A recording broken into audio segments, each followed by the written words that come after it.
Shalom, shalom, shalom. This is Jael. I want to make this quick video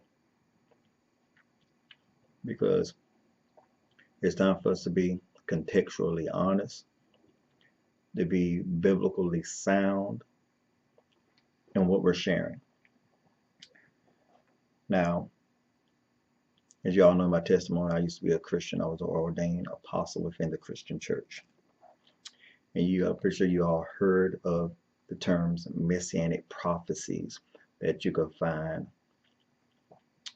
written throughout the scriptures, and you will find its fulfillment within the Gospels. I just want to target one, and then see, can we be scripturally honest to the text and see, is this actually a messianic prophecy that is referring to Jesus of Nazareth, or is it even a messianic prophecy at all? But first, I want to start with where that messianic prophecy is supposed to be fulfilled at in the book of Matthew. The book of Matthew chapter 2. Let's start at verse 13. And when they were departed, behold, the angel of the Lord appeared to Joseph in a dream, saying, Arise and take the young child and his mother, and flee into Egypt. And be thou there until I bring thee word, for Herod will seek the young child to destroy him. When he arose, he took the young child and his mother by night and departed into Egypt. Verse 15. And was there until the death of Herod, that it might be fulfilled, which was spoken of the Lord by the prophet, saying, Out of Egypt I called my son. Now, just go to where this is originally spoken by the prophet himself. And you see exactly what the prophet was speaking about. We're going to turn to the book of the prophet Hosea. We're going to look at chapter 11 and verse 1 and see, can we answer this question. The book of the prophet Hosea, chapter 11, verse 1. Hallelujah.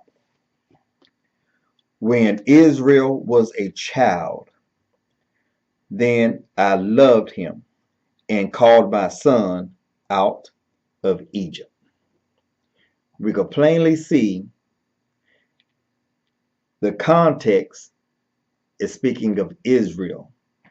Israel is the son that Yah called out of Egypt. And to be even more honest, this is not even a prophecy, because this is pointing back to an event that already happened. So this is not referring to some futuristic event that is pointing to a Messiah or Yahushua, Yahabashai, Jesus, wherever you want to call him. Just being scripturally honest and flowing with what is being spoken here by the prophet. Because it would have been better if it said, when Yahushua, or when the Son of God was a child, I loved him and called him out of Egypt. That would have probably sounded a little bit better, because you know him as the Son of God. But the problem is, Israel is also the Son of God. And God has already made that perfectly clear that Israel is his son. So if Yah say Israel is his son and Yah is God, Israel can easily be known as the Son of God. So we have to understand, based off context and scriptural contextual honesty, this is not a messianic prophecy at all. This is pointing back to an event that have already happened, and the prophet, by the power of Yah, is only reminding Israel of that which he has already done concerning them when he brought them out of the land of Egypt.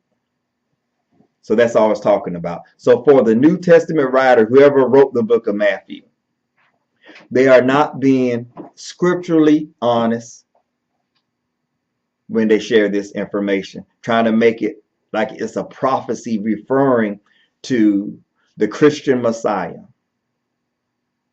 in the book of Matthew, when it's not honestly referring to him. Now, if you want to make it refer to him, by all means, you can do that.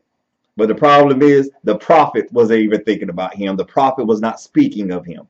The prophet was referring to Israel. And I love how in the book of Matthew, whoever wrote Matthew just happened to forget that first part off where he speaks of Israel and call Israel by name.